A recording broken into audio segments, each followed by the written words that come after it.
And I could do Father Burns so well that I often wanted to do him in confession, you know? I wanted to get into Father Burns' confessional one Saturday, maybe a half hour before he showed up, and get in there and hear a few confessions, you know?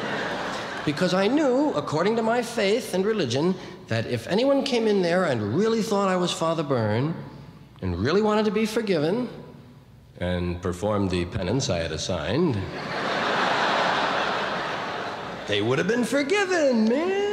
Because that's what they taught us. It's what's in your mind that counts. Your intentions. That's how we'll judge you, what you want to do. Mortal sin had to be a grievous offense, sufficient reflection, and full consent of the will.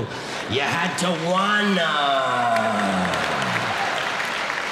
In fact, wanna was a sin all by itself.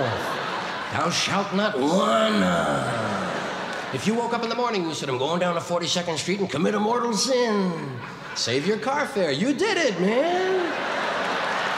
Absolutely. It was a sin for you to want to feel up Ellen. It was a sin for you to plan to feel up Ellen. It was a sin for you to figure out a place to feel up Ellen. It was a sin to take Ellen to the place to feel her up. It was a sin to try to feel her up, and it was a sin to feel her up. There was 6 sins in one field, man.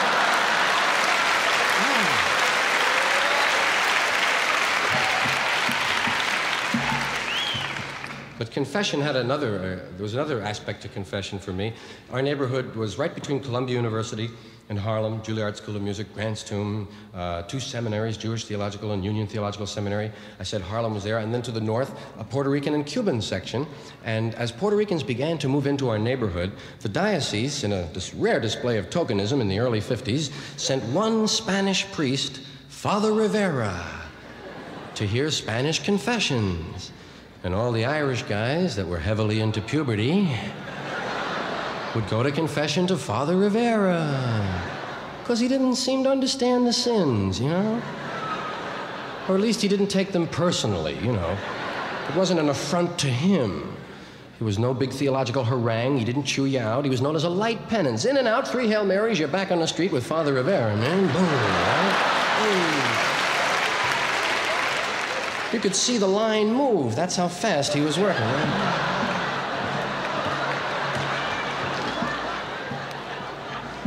But he wasn't ready for the way Irish boys were confessing at that time in that place, right? Well, bless me, Father, for I've sinned. I would touch myself in an impure manner. I was impure, impurity and impureness. Thought, word, and deed, body, touch, impure, sex, dirty. Impure legs, impureness, touch, impure, dirty body, sex, rub, and covet. Heavy on the covet, Father. That's okay, man. 3 Ave Marias. Woo!